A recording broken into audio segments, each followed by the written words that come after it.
Hi students, welcome to yet another video, and this video is again on the same chapter, bonding and molecular structure. I was solving the question answers from this chapter only for the plus 1 students, so I have taken some more questions and will be solving some these questions in this video. So first question is written here. Let's see what is the question and how we can solve it. The question says benzene ring has alternate single and double bonds, yet all the CC bonds are of equal lengths. Explain. आपको पूछा कि benzene ring में जो है alternatively single bond double bond ऐसे है, ये तो हमें पता ही है. अगर हम बेंजीन रिंग का स्ट्रक्चर बनाएं तो this is the structure of the benzene ring. Alternatively single bond double bond, single bond double bond, इस तरह से बेंजीन का स्ट्रक्चर है. 3 single bonds and 3 double bonds are there.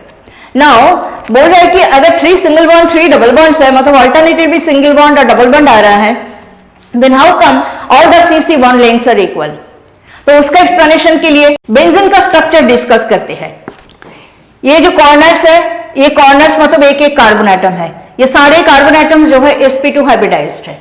sp2 hybridised मतलब हर एक कार्बन एटम के पास 3 हाइब्रिड ऑर्बिटल्स है और 3 हाइब्रिड ऑर्बिटल में से दो हाइब्रिड ऑर्बिटल जो है on either side it has used to make a single bond, that is sigma bond. ठीक है. और एक जो आपका हाइब्रिड ऑर्बिटल और है उसके साथ उसने हाइड्रोजन एटम के 1s ऑर्बिटल के साथ ओवरलैपिंग करके एक कार्बन हाइड्रोजन बॉन्ड भी बनाया. बिकॉज आपको पता है कि ये जो स्ट्रक्चर है इसमें हर एक कार्बन एटम के पास एक हाइड्रोजन एटम भी है. तो ये CH, ये आपका यहां पे डबल बॉन्ड आएगा, CH, CH, ये आपका डबल बॉन्ड है, CH, ये CH, और ये जो है आपका अगेन डबल बॉन्ड है. तो इस तरह से स्ट्रक्चर है बेंजीन का. आप देख सकते हो कि जो कार्बन का जो स्केलेटन है, कार्बन कार्बन बॉन्ड जो है, each carbon atom on both sides, दोनों कार्बन एटम के साथ एक एक सिग्मा बॉन्ड फॉर्म किया है by utilizing 2 of its hybrid orbital and 1 hybrid orbital which is left with each carbon atom. उससे जो है एक एक हाइड्रोजन एटम के 1s ऑर्बिटल के साथ ओवरलैपिंग करके एक एक कार्बन हाइड्रोजन बॉन्ड भी फॉर्म हुआ है. तो अभी जो कार्बन एटम है उसका जो आपका इलेक्ट्रॉनिक कॉन्फ़िगरेशन है वो क्या है. एक्साइटेड स्टेट में अगर हम देखें तो एक्साइटेड स्टेट में इसका कॉन्फ़िगरेशन हो जाएगा 1s2 2s2 होता है ना, तो 1s2 2s2 2p2 होता है.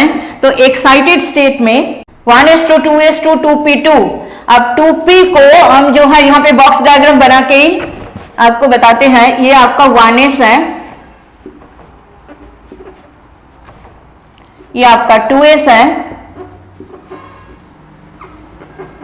और ये 2p में 3 ऑर्बिटल है, 2px 2p y and 2pz. तो 2 इलेक्ट्रॉन इसमें है, मतलब एक इलेक्ट्रॉन ये है, एक इलेक्ट्रॉन ये है. और in the excited state what will happen, in the excited state 1 electron from the 2s orbital will go to the empty 2pz orbital. Now this is the configuration in the excited state. Now carbon atom will undergo sp2 hybridization. That means ये 1s तो आप छोड़ दो, it is the inert shell, it does not participate. तो ये आपका sp2 hybridisation होगा. sp2 hybridisation से मैंने जैसे आपको बताया कि कार्बन जो है हर एक कार्बन दोनों साइड में एक एक सिग्मा बॉन्ड बना रहा है और एक एक हाइड्रोजन एटम के साथ एक एक सिग्मा बॉन्ड और बन रहा है. इस तरह से 3 हाइब्रिड ऑर्बिटल इसका यूज हो गया है. अब ये जो ऑर्बिटल p ऑर्बिटल हर एक कार्बन एटम के पास पड़ा है वही ऑर्बिटल यहाँ पे हमने आपको दिखाया. तो हर एक p ऑर्बिटल में ये जो अनहाइब्रिडाइज्ड p ऑर्बिटल हर एक कार्बन एटम के पास है, इसमें एक एक सिंगल इलेक्ट्रॉन्स है. ये जो p ऑर्बिटल्स है जो कि आपस में एक दूसरे के साथ पैरेलल है, एक दूसरे के साथ तो ये पैरेलल है, लेकिन they are perpendicular on the carbon skeleton. Carbon skeleton का जो प्लेन है उसके ऊपर वो परपेंडिकुलर है और आपस में एक दूसरे के साथ वो पैरेलल है. अब ये जो p ऑर्बिटल्स है ये बस 2 तरीके से, पहले केकुले ने बताया था कि 2 तरीके से ये ओवरलैपिंग करके साइडवेज ओवरलैपिंग करके पाई बॉन्ड बना सकते हैं. हर एक p ऑर्बिटल में एक एक करके इलेक्ट्रॉन है, इसमें इसमें ये सारे में एक एक करके इलेक्ट्रॉन जो है जो कि 2pz में गया था प्रोमोट होकर के वो है. अभी ये जो है 2 तरीका से हाइब्रिडाइज ओवरलैपिंग कर सकता है साइडवेज. एक तो इस तरह से कर सकते हैं ये और ये उसके बाद जो है ये और ये अगर कर लिया तो करेगा ये दोनों और ये दोनों, इस तरह से कर सकते हैं, या तो ये दोनों कर लिया, ये दोनों कर लिया, ये दोनों कर लिया, तो दो तरीके से कर सकते हैं। एक्चुअली क्या हो सकता है, ये जो p ऑर्बिटल्स है, ये p ऑर्बिटल्स कोई भी दो कार्बन एटम के बीच में एक सिंगल पाई बॉन्ड नहीं बनाता है। ये जो p ऑर्बिटल्स है they are involved in making more than one pi bond, एक से ज्यादा पाई बॉन्ड बनाने में वो इन्वॉल्व है। That means they can very well make the pi bond with this one also, with this one also. दोनों side में जो एडजेसेंट जो कार्बन एटम के p ऑर्बिटल्स है उनके साथ जो है वो पाई बॉन्ड बना सकते हैं। दैट मींस ये जो पाई बॉन्ड बनाने वाला इलेक्ट्रॉन्स ये जो है हर एक कार्बन एटम के पास जो 2pz ऑर्बिटल में एक एक करके इलेक्ट्रॉन है, ये पाई बॉन्ड बना रहे, इन्हीं को हम जो है पाई इलेक्ट्रॉन्स बोल रहे हैं। This pi electrons are not localised between any two carbon atoms, they are totally delocalised. सारे कार्बन एटम जो है इक्वली इनको अट्रैक्ट कर रहा है। इक्वली अट्रैक्ट करने की वजह से जो है ये रेजोनेटिंग स्ट्रक्चर इसका आ जाएगा, और जो आपका रेजोनेटिंग स्ट्रक्चर है बेंजीन का वो ऐसे है। अगर हम सीधा स्ट्रक्चर बनाए,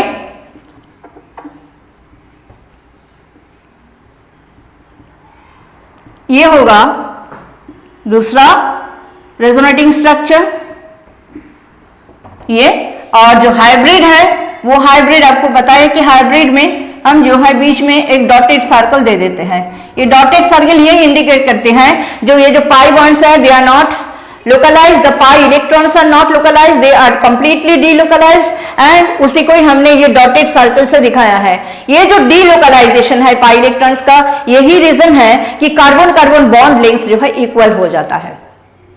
कोई भी बॉन्ड को प्योरली डबल बॉन्ड या तो प्योरली सिंगल बॉन्ड आप नहीं बोल सकते हो। जो सिंगल बॉन्ड है उसको भी पार्शियल डबल बॉन्ड कैरेक्टर मिल रहा है, जो डबल बॉन्ड है उसको भी पार्शियल सिंगल बॉन्ड कैरेक्टर मिल रहा है। That means the carbon carbon bond lengths are in between the carbon carbon double bond length and carbon carbon single bond length. That means ये जो है कार्बन कार्बन बॉन्ड लेंथ ये resonance की वजह से जो है इक्वल हो जाता है। तो whenever there is resonance the bond lengths become equal, atom atom के बीच में जो बॉन्ड लेंथ है वो इक्वल हो जाता है। तो बेंजीन में रेजोनेंस है, यही वजह है कि बेंजीन में कार्बन कार्बन बॉन्ड जो है इक्वल हो गया है। तो इसीलिए क्वेश्चन हमारा क्या था कि it is having benzene ring में जो है ऑल्टरनेटिवली डबल बॉन्ड और single bond link, double bond और सिंगल बॉन्ड है, लेकिन फिर भी कार्बन कार्बन बॉन्ड लिंक सारे इक्वल है। रीजन यही है कि benzene undergoes resonance and due to resonance the carbon carbon bond links become equal. उसके बाद हम करते हैं next question number 2। Use MO theory to predict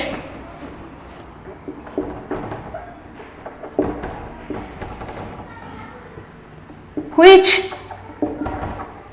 in each pair has the greater bond energy।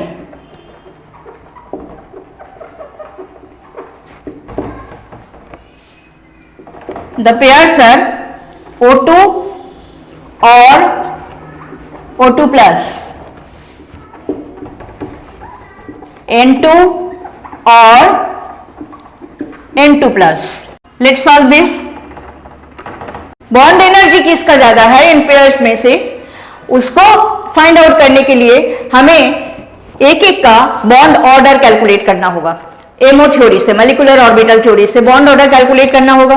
Molecular orbital theory में मैं detail में तो नहीं जाऊंगी, अभी मॉलिक्यूलर ऑर्बिटल थ्योरी में मॉलिक्यूलर ऑर्बिटल कॉन्फ़िगरेशन लिखने का जो तरीका है वो अप टू नाइट्रोजन जो सीक्वेंस है डिफरेंट मॉलिक्यूलर ऑर्बिटल का एनर्जी सीक्वेंस जो है ऑक्सीजन, फ्लोरीन एंड नियन में वो थोड़ा सा चेंज हो जाता है, वो आप क्रैम कर लो। अभी इतना डिटेल डिस्क्रिप्शन का, डिटेल एक्सप्लेनेशन का जरूरत नहीं है।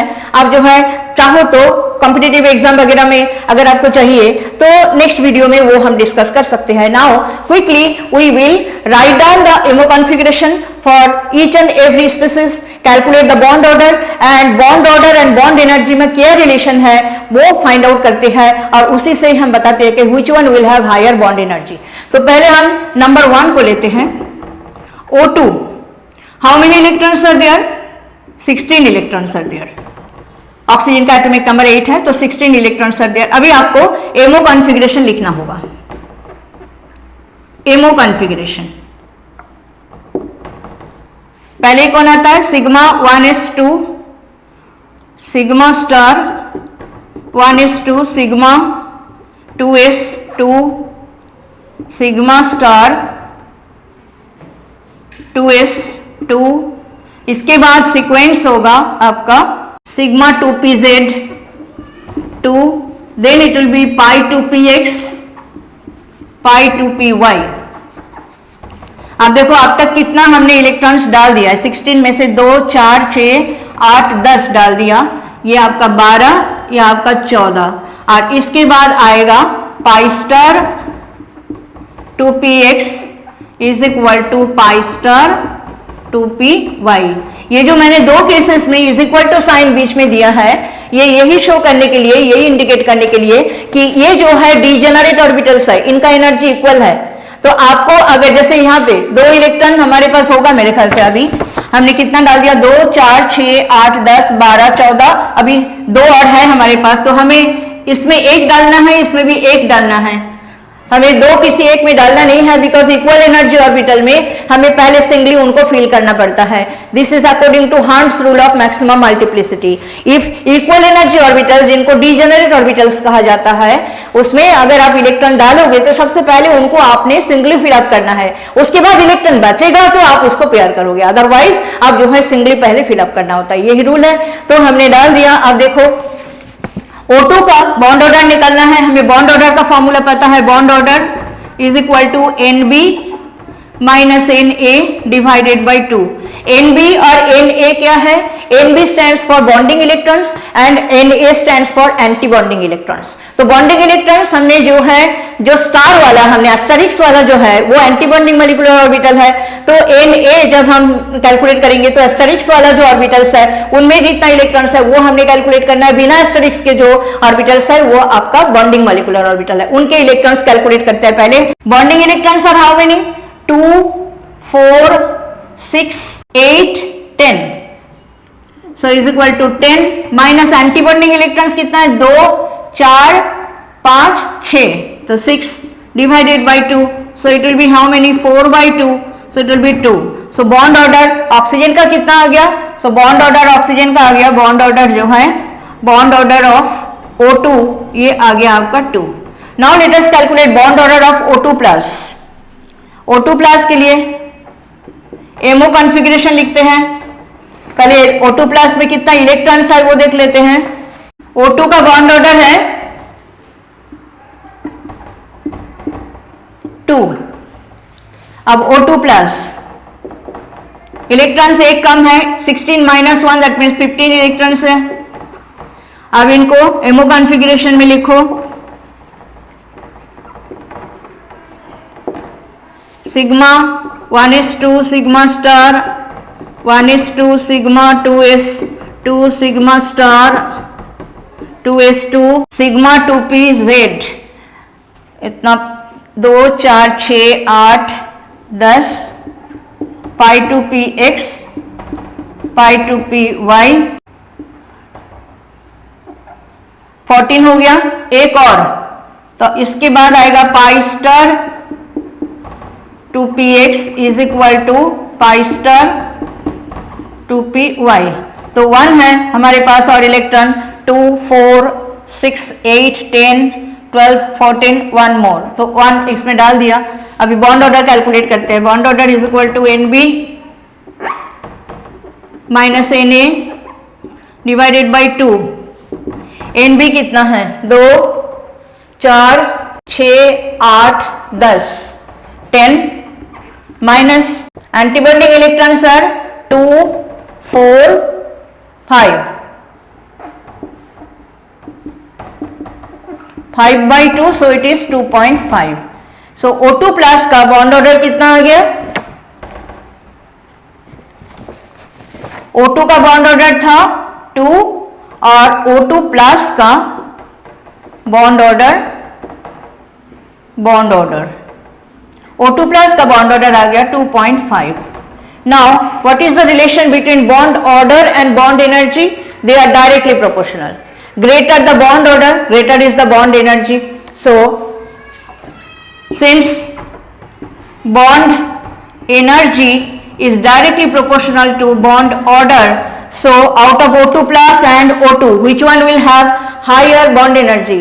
It is obvious कि O2 plus is having higher bond order, so it will have higher bond energy. So bond energy of O2 plus is greater than bond energy of O2. ये हमारा first pair हो गया. अभी हम second pair को करेंगे. Number 2 N2. पहले N2 में नंबर ऑफ इलेक्ट्रॉन्स देख लेते हैं. 14 इलेक्ट्रॉन्स. MO configuration sigma 1:2, sigma star 1:2, sigma 2s2, sigma star 2s2. In this case pi 2px, pi 2py ये पहले आएगा. इसके बाद आएगा सिग्मा 2pz और उसके बाद है pi star 2px is equal to pi star 2py. तो देखो हमने 14 इलेक्ट्रॉन में से कितना डाल दिया? 2 4 6 8. अब ये 10, ये 12 और ये 14 ये हमारा डाल गया. ये खाली रह गया. अभी हम निकालेंगे bond order. NB minus NA by 2. NB कितना है? 2 4 6 8 10. 10 माइनस NA कितना है? Antibonding electrons 2 4 divided by 2, so that means it is 6/2, so it is 3. So N2 का बॉन्ड ऑर्डर आ गया 3. Bond order of N2 3. अब हम निकालेंगे N2 प्लस का. N2 plus how many electrons? एक कम. N2 प्लस में 13 इलेक्ट्रॉन्स हो जाएंगे. तो MO configuration sigma 1:2, sigma star 1:2, sigma 2s2, sigma star 2s2. कितना हो गया? 2 4 6 8 13 है. इसके बाद आएगा pi 2px is equal to pi 2py. Then आएगा सिग्मा 2pz. देन आएगा pi star 2px is equal to pi star 2py. अब हमारा इलेक्ट्रॉन कितना डाल गया? 13 में से 2 4 6 8 ये 10, ये आपका 12 और इसमें एक जाएगा 13. ये एज यूजुअल खाली है. इसमें भी इसमें भी. Now bond order NB minus NA divided by 2. So NB calculate करो. 2 4 6 8 9 9 माइनस एंटीबॉन्डिंग इलेक्ट्रॉन्स कितना है? 2 4 4 है तो 4 divided by 2, so it is 5/2, so it is 2.5. So bond order of N2 plus कितना आ गया? 2.5. तो देखो बॉन्ड ऑर्डर ऑफ नाइट्रोजन कितना था? 3. Bond order of nitrogen N2 plus ion कितना हो गया? 2.5. So which one is having higher bond order? N2 is having higher bond order than N2 plus. So as we have already learnt that bond order and bond energy, they are directly proportional to one another. So as nitrogen is having higher bond order, so nitrogen N2 will have higher bond energy than compared to N2 plus in this case. So N2 bond energy of N2 will be greater than bond energy of N2 plus. ये आपका ये question का answer हो गया. Third question, explain why BeH2 molecule has a zero dipole moment.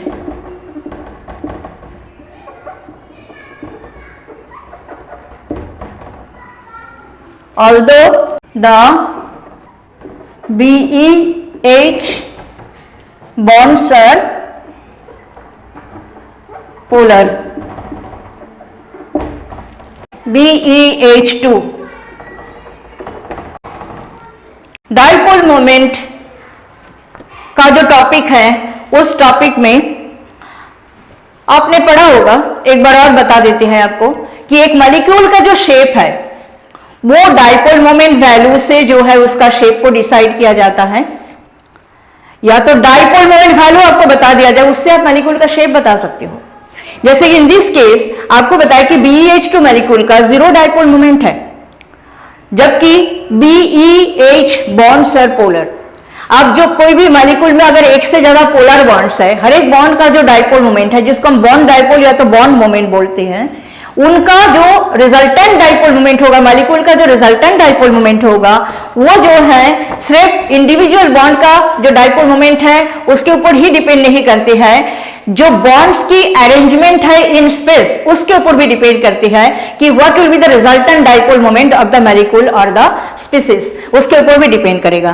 तो यहाँ पे हम BeH2 का जो स्ट्रक्चर है वो तो लीनियर स्ट्रक्चर है, हमें पता है कि ये जो BeH2 मॉलिक्यूल है, BeH2 मॉलिक्यूल में बेरिलियम और हाइड्रोजन के बीच में 2 बॉन्ड है। ये 2 बॉन्ड जो बने हैं इसमें जो एक एक बॉन्ड का जो डाइपोल मोमेंट है उसका डायरेक्शन कहां से कहां तक होगा, बेरिलियम से हाइड्रोजन की तरफ होगा, इस तरह से। और आपको पता है कि hydrogen is more electronegative than beryllium, so beryllium से लेकर के हाइड्रोजन की तरफ एक एक बॉन्ड का जो डाइपोल मोमेंट है उसका डायरेक्शन हम जो है इस तरह से एरो से हम रिप्रेजेंट करेंगे। और हमें पता है कि अगर इसका 0 डाइपोल मोमेंट है तो 0 डाइपोल मोमेंट होने के लिए ये जो एक एक बॉन्ड का जो डाइपोल मोमेंट है, जिसको हम बॉन्ड डाइपोल या तो बॉन्ड मोमेंट बोल रहा है, इनका जो है सम टोटल क्या होना चाहिए, 0 होना चाहिए। और इनका अरेंजमेंट ऐसे होना चाहिए, हमें पता है कि equal and sum total of equal and opposite arrows ये जो है 0 हो जाता है। दैट मीन्स जो रिजल्टेंट डाइपोल मोमेंट है वो 0 इसलिए होगा क्योंकि BeH2 मॉलिक्यूल का जो स्ट्रक्चर है वो है linear structure, and linear structure है इसीलिए जो इंडिविजुअल बॉन्ड का डाइपोल मोमेंट है वो एक दूसरे को कैंसिल आउट कर दिया, because they are equal and opposite. तो इक्वल एंड ऑपोजिट होने के कारण जो है इनका सम टोटल क्या आ गया, 0 आ गया, they cancel out each other, and that's why the resultant dipole moment of the molecule जो है वो 0 है, क्योंकि shape of the molecule is linear. तो यही कारण है यहाँ पे कि इसका 0 डाइपोल मोमेंट किस तरह से हो गया है, बिकॉज BeH जो बॉन्ड दोनों है इनके बीच में जो एंगल है वो 180 डिग्री एंगल है, and the shape of the molecule is linear, so they have cancelled out each other. So this is the answer of this question. Now it is the next question, fourth question, which hybrid orbitals are used by carbon atoms in the following molecules? Number A में है ये CH3 CH11 CH2, number B में है CH3 CH2 OH, number C में है CH3 CHO, and number D में है CH3 COOH। तो इसमें हाइब्रिडाइजेशन निकालने के लिए आपको एक चीज बहुत अच्छा से जो है याद करना पड़ेगा, वो ये है कि if the carbon atom is single bonded then it is sp3 hybridized, if it is double bonded then it is sp2 hybridized, if it is triple bonded then the hybridization will be sp। तो हमें यहाँ पे पहले structure थोड़ा सा देख लेना पड़ेगा, हर एक मॉलिक्यूल का हमें स्ट्रक्चर देखना पड़ेगा, और स्ट्रक्चर देख करके ही हम बता देंगे कि which carbon atom is undergoing what kind of hybridization here। So first of all we are taking number A CH3 CH double bond CH2।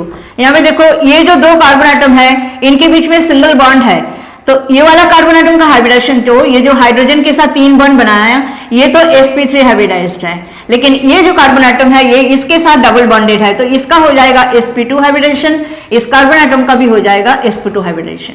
उसके बाद हम चलते हैं बी में है CH3 CH2OH, इसमें कार्बन कार्बन के बीच में सिंगल बॉन्ड है, कोई कार्बन एटम जो है किसी के साथ भी डबल बॉन्डेड नहीं है, तो ये भी sp3 हाइब्रिडाइज्ड है, ये भी sp3 हाइब्रिडाइज्ड है। उसके बाद हम चलते हैं नंबर सी में। नंबर सी में स्ट्रक्चर पहले हम थोड़ा सा बना लेते हैं, CH3 CH double bond O। तो यहाँ पे देखो ये वाला कार्बन एटम तो sp3 हाइब्रिडाइज्ड है और ये वाला कार्बन एटम जो है ऑक्सीजन के साथ डबल बॉन्डेड है, सो इसका हो जाएगा sp2 हाइब्रिडाइजेशन। उसके बाद है नंबर डी। नंबर डी में है CH3 COOH। इसका स्ट्रक्चर कुछ ऐसा होगा, एक कार्बन जो है एक ऑक्सीजन के साथ डबल बॉन्डेड होगा, बाकी इसके साथ तो इस तरह से सिंगल बॉन्डेड होगा। तो ये जो कार्बन एटम है ये sp3 हाइब्रिडाइज्ड है और ये कार्बन एटम जो है it is sp2 hybridized because it is making a double bond. So this is how we have answer this question कि कौन सा कार्बन एटम कौन सा हाइब्रिड ऑर्बिटल यूज किया है। तो उसके बाद हमारा लास्ट क्वेश्चन है आज का। So the first question, why out of orthonitrophenol and paranitrophenol which has higher boiling point and why? सो उसमें आपको आंसर देना पड़ेगा on the basis of hydrogen bonding, जो कि चैप्टर के लास्ट में टॉपिक है हाइड्रोजन बॉन्डिंग। तो मैंने यहाँ पे ऑर्थोनाइट्रोफिनॉल और पैरानाइट्रोफिनॉल दोनों का स्ट्रक्चर बना लिया है। यहाँ पे देखो नाइट्रो ग्रुप और OH ग्रुप दोनों एक दूसरे के रिस्पेक्ट में जो है ऑर्थो पोजीशन में है। OH ग्रुप यहाँ पे प्रिंसिपल फंक्शनल ग्रुप है, नाइट्रो ग्रुप का पोजीशन इसके जस्ट बिल्कुल एडजेसेंट पोजीशन है। इसको अगर आप नंबर 1 दो तो इसका नंबर 2 होगा, तो इसीलिए इस पोजीशन को हम ऑर्थो पोजीशन बोलते हैं। तो इट इज ऑर्थोनाइट्रोफिनॉल और यहाँ पे जो है OH ग्रुप के रिस्पेक्ट में NO2 का पोजीशन जो है 4th position, so it is paranitrophenol. तो ऑर्थोनाइट्रोफिनॉल और पैरानाइट्रोफिनॉल में which one will have higher boiling point, which one has higher boiling point and why? Answer is paranitrophenol is having higher boiling point. The reason being orthonitrophenol undergoes intramolecular hydrogen bonding, जबकि paranitrophenol जो है it undergoes intermolecular hydrogen bonding. तो वहां पे मैंने intramolecular hydrogen bonding orthonitrophenol का आपको बना के दिखा दिया और पैरानाइट्रोफिनॉल का भी इंटरमोलिकुलर हाइड्रोजन बॉन्डिंग ये भी हमने बना के दिखा दिया। अब intramolecular hydrogen bonding and intermolecular hydrogen bonding, hydrogen bonding can be of 2 types. ये आपने पढ़ा होगा कि there are 2 types of hydrogen bonding, intramolecular and intermolecular. Now intramolecular means within the molecule hydrogen bonding will be there, और उसके condition यही है कि 2 ऐसा फंक्शनल ग्रुप मॉलिक्यूल में होना चाहिए कि एक फंक्शनल ग्रुप में तो हाइड्रोजन एटम जो है एक हाईली इलेक्ट्रोनेगेटिव एटम के साथ अटैच्ड रहेगा और दूसरा में एक लेस इलेक्ट्रोनेगेटिव एटम एक हाईली इलेक्ट्रोनेगेटिव एटम के साथ बॉन्डेड रहेगा। तो यहाँ पे वही है OH ग्रुप और NO2 ग्रुप में, यहाँ पे OH ग्रुप में हाइड्रोजन एटम जो है मोर इलेक्ट्रोनेगेटिव ऑक्सीजन एटम के साथ अटैच्ड है और यहाँ पे N एटम जो है ऑक्सीजन एटम के कंपेरिजन में लेस इलेक्ट्रोनेगेटिव है। तो कंडीशन फुलफिल कर रहा है। और ऑर्थोनाइट्रोफिनॉल में ही क्यों हो रहा है intramolecular hydrogen bonding? Because orthonitrophenol में the 2 groups NO2 group and OH group they are very close to one another, that's why there can be hydrogen bonding in between them. But in case of paranitrophenol इनके बीच में कोई hydrogen bonding intramolecular नहीं हो सकता, it will undergo hydrogen bonding with the adjacent molecules, that means it will undergo intermolecular hydrogen bonding. वो भी हमने यहाँ पे बना के दिखा दिया। जो आपका NO2 ग्रुप है, NO2 ग्रुप का स्ट्रक्चर कुछ ऐसे होते हैं, ये एक ऑक्सीजन एटम के साथ डबल बॉन्डेड होता है, एक के साथ एक जो है कोऑर्डिनेट कोवैलेंट बॉन्ड फॉर्म करते हैं। तो आपको पता है कि कोऑर्डिनेट कोवैलेंट बॉन्ड जो है उसको कहा जाता है semi polar bond. Semi polar bond मतलब ये जो है नाइट्रोजन एटम जो कि डोनर है यहाँ पे, इसके ऊपर आ जाता है पॉजिटिव चार्ज, इसके ऊपर आ जाता है negative charge, and that's why this bond is known as semi polar bond. तो सेमी पोलर बॉन्ड ये जो है नाइट्रोजन एक ऑक्सीजन के साथ एक सेमी पोलर बॉन्ड मतलब कोऑर्डिनेट कोवैलेंट बॉन्ड बना रहा है, एक के साथ डबल बॉन्ड बना रहा है। तो ये जो नाइट्रोजन और ऑक्सीजन के ऊपर चार्ज सेपरेशन हो गया, इसी के कारण ऑक्सीजन जो पार्शियली नेगेटिवली चार्ज है, ये जो OH ग्रुप का हाइड्रोजन एटम जो है इसके साथ बॉन्डेड हो जाएगा और ये बन जाएगा आपका इंट्रामोलिकुलर हाइड्रोजन बॉन्डिंग। लेकिन in this case as the groups are far apart from one another, so that there cannot be intramolecular hydrogen bonding, there will be intermolecular hydrogen bonding. एक मॉलिक्यूल के साथ दूसरा मॉलिक्यूल का hydrogen bonding होगा। तो यहाँ पे हमने ये जो है OH ग्रुप इधर से हाइड्रोजन बॉन्ड बनाते जाएगा दूसरा मॉलिक्यूल्स के साथ। ये जो है NO2 ग्रुप यहाँ पे है, ये जो ऑक्सीजन एटम है जिसके ऊपर नेगेटिव चार्ज है, ये दिस वन ये जो मॉलिक्यूल है पैरानाइट्रोफिनॉल का, इसका OH ग्रुप के हाइड्रोजन एटम के थ्रू यहाँ पे बन जाएगा हाइड्रोजन बॉन्डिंग। तो इस तरह से जो है जो पैरानाइट्रोफिनॉल है it will undergo association due to intermolecular hydrogen bonding. और association if it is there then there will be strong intermolecular forces of attraction and due to that it will have higher boiling point. And in this case, in case of orthonitrophenol, the hydrogen bonding, intramolecular hydrogen bonding का जो effect है just opposite होता है then compare to the intermolecular hydrogen bonding. Effect यहाँ पे क्या है, कैसे चेंज हो गया है? Due to intramolecular hydrogen bonding, जो सरफेस एरिया है मॉलिक्यूल का वो डिक्रीज हो जाता है, मॉलिक्यूल का शेप ऑलमोस्ट जो है स्फेरिकल हो जाता है, और जिसके कारण मॉलिक्यूल के बीच में जो एरिया ऑफ कांटेक्ट है वो डिक्रीज हो जाती है। और एरिया ऑफ कांटेक्ट का डिक्रीज हो गया तो मॉलिक्यूल में जो फोर्सेस ऑफ अट्रैक्शन है वो हो जाएगा weak forces of attraction, and that's why इसका बॉइलिंग पॉइंट जो है लो हो जाएगा। और यहाँ पे due to association the intermolecular forces of attraction will be stronger and that's why paranitrophenol will have a higher boiling point.